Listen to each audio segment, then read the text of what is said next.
Good morning, honey.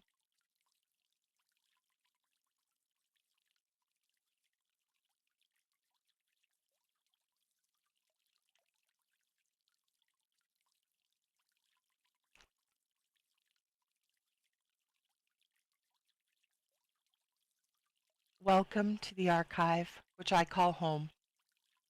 You have come to hear the oracle, and so you shall. But there is a risk in knowing that you're the past and that the future stretches on without you. To the high elves, proud, refined, skilled in magic and craftsmanship, revered for your wisdom and grace, you who embody elegance and sophistication in elven society.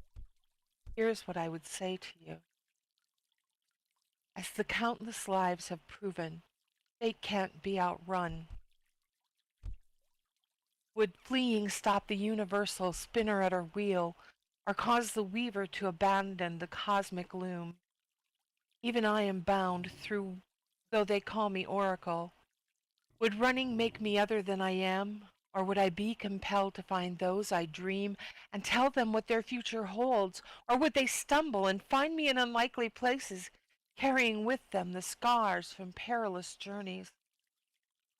Does not knowing the prophecy stop destiny? It won't. It never has. Known or not, we ride this sea called life and take what the gale may bring. So here I am, speaking words that will fade and be scraped from pages to be written on again by some future hand in the time of Gael Thier. Remember, folk fair and wise, with magic, time is malleable, not linear as those mundane may think.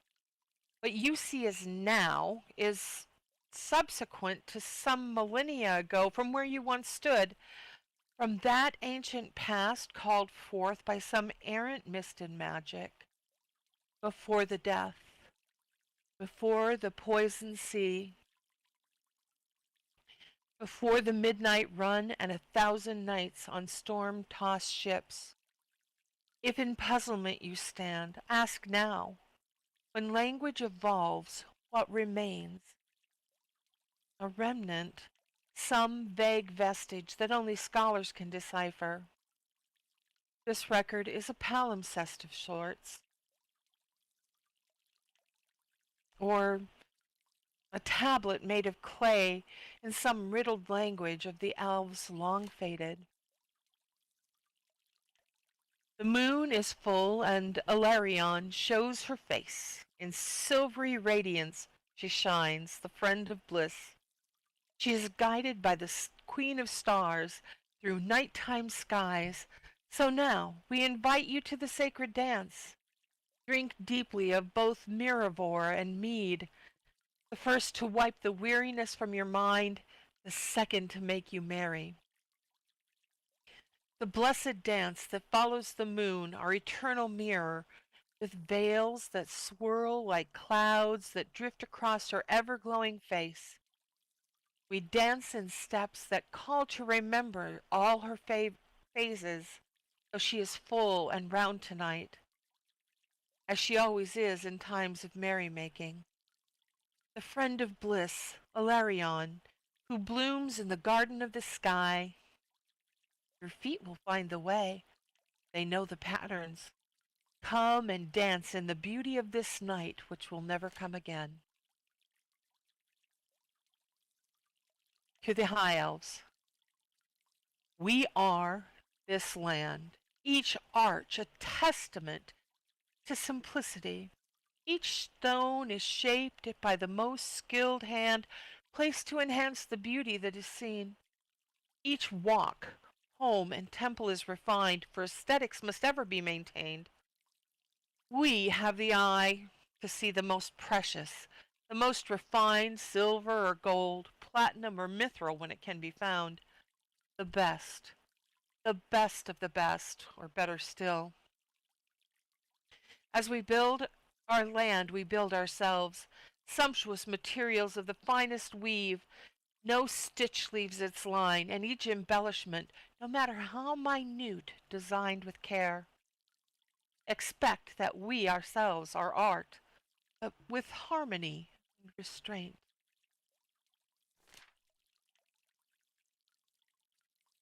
Something that is well loved and worn may be more beautiful than something new. Leather becomes softer with age, more pliable, as does linen and the finest silk.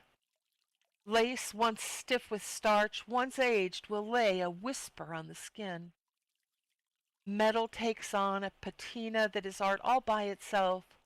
Verdigris more beautiful than silver new refined, and even rust may present a delicacy in pattern or in form. Books take on the character of their owners. How many times the hand has turned the page and how, or where the plum wine stained the edge when the glass tumbled on the night of valediction. Stained glass, faded and slightly warped, making the patterns of the moon or constellations.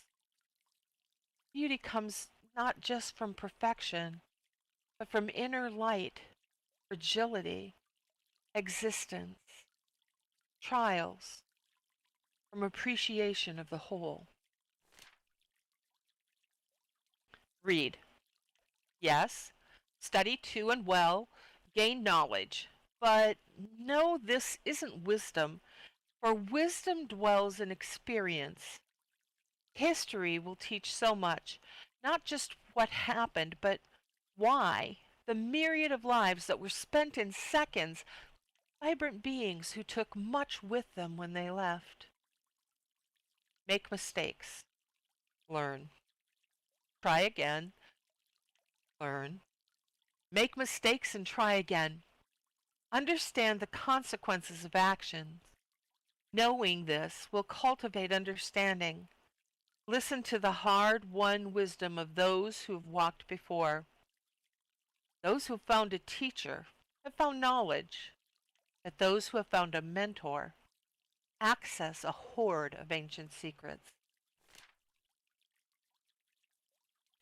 In solitude, reflect.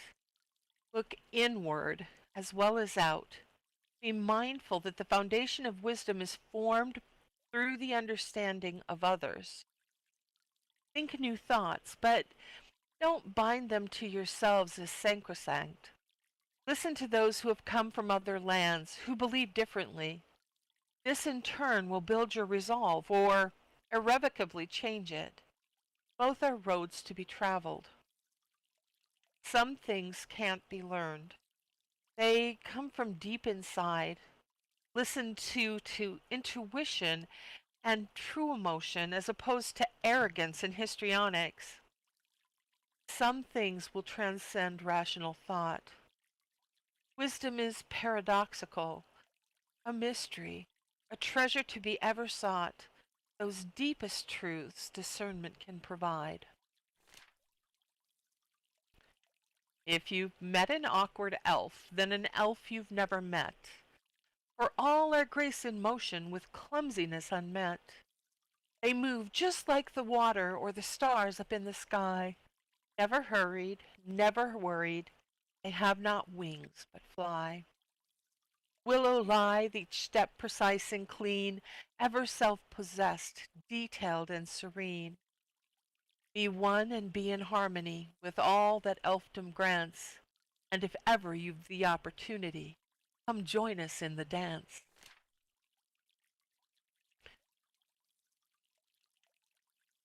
A final thought to the high elves.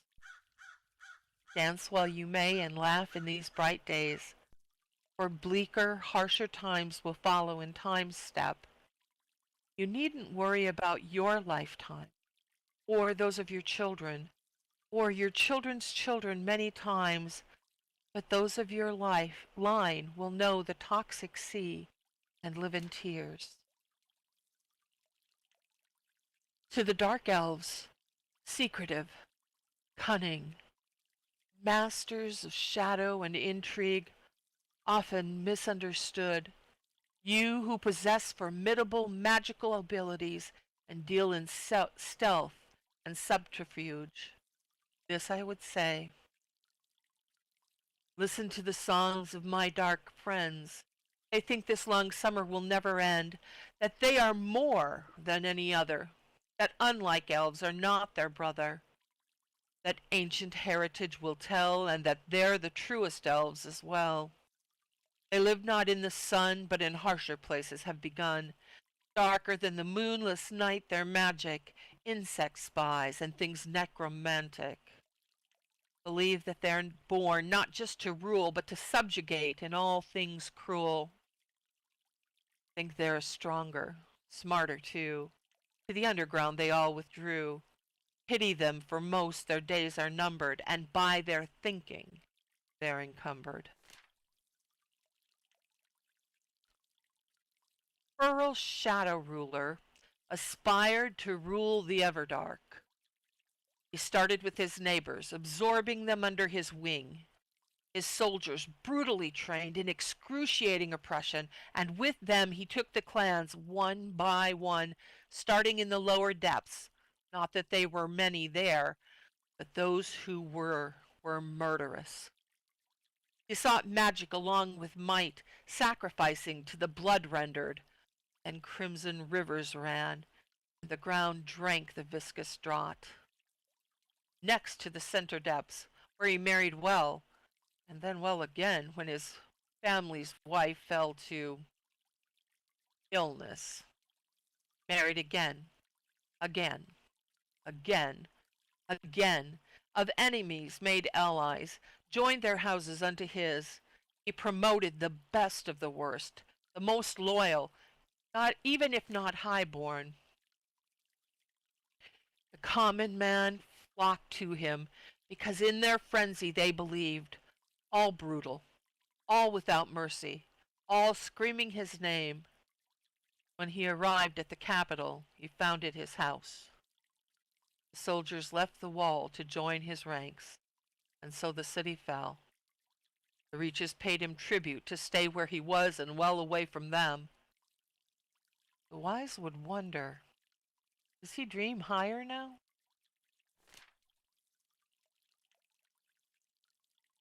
In arrogance, Varian Eternal Night sought wisdom and learned he'd lost the moon, or his father had, or his father's father, that there were more than caves and brutal thinking, that the air could be soft and light, not dank and fetid. He found that some slept dreaming in warm beds and could trust their neighbors to help when needed. Came to understand that the dark and night were very different things. He learned that the night had stars, and more importantly, the moon, and that not every god is cruel, demanding endless sacrifice, that what his kind thought was normal was bleak instead. When he shared these truths, the blood rendered himself, attempted murder and failed. Varian Eternal Night mourned, not that he was lost, but that his race could never find the light. As history proves, tyrants will have their day.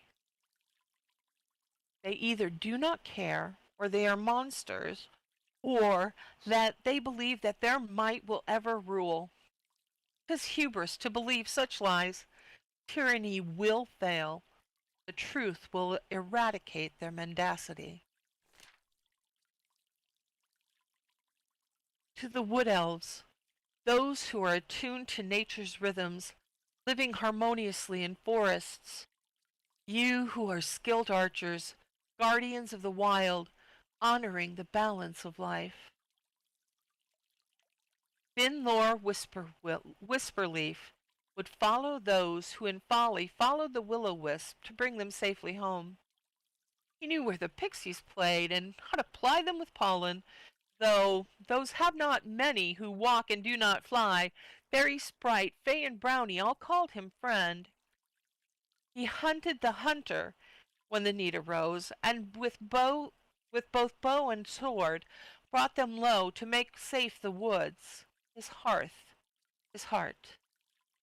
He knew where the basilisks lay their eggs, but left them there to hatch, for he well knew that all creatures have the right to live and breathe. Danger for danger's sake was not his goal, but on each occasion he would rise to make the foe, to find the right, to walk his path, to be of use. The bards sing of all he did, and so to this day men of heroic feat are not soon forgotten. Stop, breathe the air at night, or that rare petrichor of the first spring rain. Walk in the gold green of ancient forests carpeted with fern and flower. Lay on your back and watch the sky as constellations make their way across the heaven, or in those instances be awed as the aurora paints cathedrals at the pinnacle of the celestial sphere. Let the sunlight hit your upturned face and watch with eyes closed the visions that appear. View the vistas from high on some mountain top and listen to the eagles scream their freedom. Watch the grays of winter give way to the myriad of springtime greens, to the verdant summer and the saturated autumn scenes. Marvel at the angry ocean beating the drum against rocks, then turn all soft and warm, as though it never knew such wrath.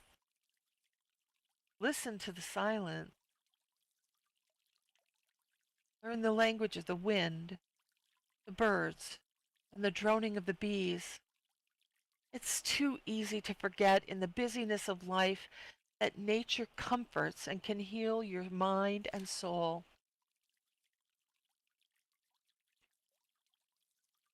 I wasn't a natural, no prodigy with bow and string, and many times in the early days I felt the string slap sting. Instructors adjusted my stance and grip 1,000 times. My body didn't remember, and tears fell, adding to my crimes. I spent more hours on the range than anyone, practicing under the moonlight and not just with the sun. With time, the target further out, I shot and aimed, and in the course of many years I gained. Mastered how to set and tune my bow, and watched the experts' techniques, seeking what they know. What I didn't have in talent, my resolve was firm to hand, and over most of a decade, I came to understand. Today, whether shooting in valleys light or forests dark, my aim is pure, my arrow sure, and I don't miss my mark. I made my oath, and that I made I keep. I will protect the innocent, although it's not clear as some may think. Of course, it's easy with the pure. What harm could there be in the unicorn, let's say?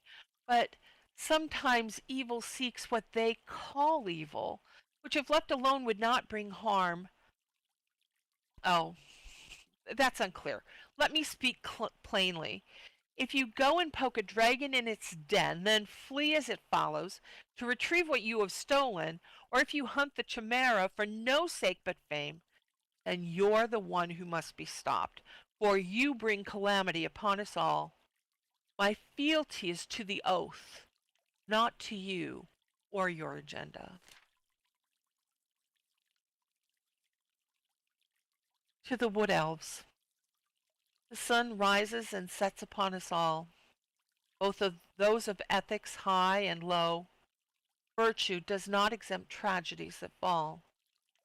And though hard to bear, sometimes immorality prevails. Although you aspire to the greatest of ideals, remember, all those who live will face ordeals. To the moon elves, we, mystical moon gazers, attuned to the lunar cycle, revering the moon as sacred, we who wield lunar magic and embody ethereal beauty in our culture and in our appearance. Distill the essence of the moon under her full face, when the beams of light, both gold and blue, caress the land.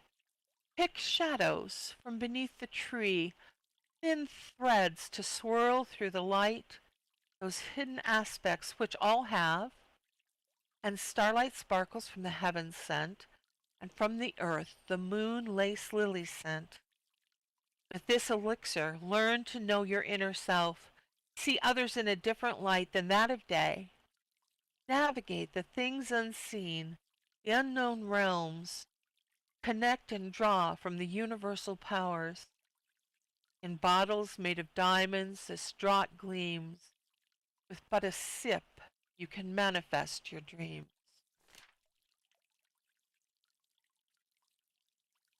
To live is change, but don't tell the other classes. They believe in changes small, a new painting, or a pillow for the bed, not progressive change. But we live in phases, each stage a part of the greater whole. We can't linger but pass through, go to the next and learn and then traverse again. We live the mysteries of the moon, are born when it is new, walk when it's waxing, master when it's full, then wane. Mortals say elves are eternal. If that's true, it's the passing down of wisdom we acquire as we pass through. The tide, time changes, erases the marks we once made upon the sand, but leaves a treasure in its wake. Shells and wood, seaweed, and coins from long lost lands. Others will find them. Let go of the pain, though that's often hard to do. For some things have cut so deep they mark the soul. Flood your heart with a myriad of joys, a child's laugh, your mother's hands, your lover's eyes. Don't fear what's to come in tomorrow's tomorrow. Leave what wisdom you can to those who have ears. Don't worry about those who don't. They will find their path, or not. To the moon elves, what I say to you, I say to myself. Embrace the auguries, for they are many. In abundance, there's always more, but the time is coming when scarcity will mean an empty hand. If you cut all of the trees, the forest will be gone. The fade. You will reach a perfect moment in a garden, by the water, in the deepest night, or with the sun upon your upturned face. Something so profoundly beautiful that you'll stop, just stop to embrace the moment. And you'll not leave that thing behind. In that perfection, you'll always be. Though you weren't there, you were. Though you aren't there, you were. And left a mark that will not fade. Although your remains are stone, then wood, then glass, then ice, then water, then mist. Though you are gone, you will endure. You have found the fade, and there you will be remembered. To the Fairlanders, you've traveled far to reach this temple, and I've poured out to you those things I own. One caution I would give again. If you read the tales, you can't outrun your fate, and by doing so may bring your own doom. But fate's a funny thing. It's never what we think it is, but something other altogether, and in knowing that, while it may not be thwarted, it can be sidestepped. It's not our past that defines our future. We do that by ourselves, by what we feed our minds and how we act in our priorities, our ethics, by the grace we send outward. Send that inward as well. Warmth extended should not just be for someone else, but for you as well. So many times there is no happily ever after, as we to our own folly fall, or the universe, while not intentional, even though it seems so, destroys and sends us from our place into a darkened future. But today, the land is bright. The winds are fair, and there is laughter and music on the breeze. All manner of folk from everywhere find treasure here. The future is so very far away, so take pleasure in what we know will never last. There is a kiosk behind me. If you have the ability to help with unweaving the unweaver, please leave a please leave a donation. And please remember that Cassie Eldemare of Little Big Designs, who is amazing, her work is phenomenal, is the sponsor of this year's Lit Fest. If you haven't seen her dollhouses, please pay a visit to her store on Sunstone Oasis. I promise you it's worth your time. I thank you all for being here.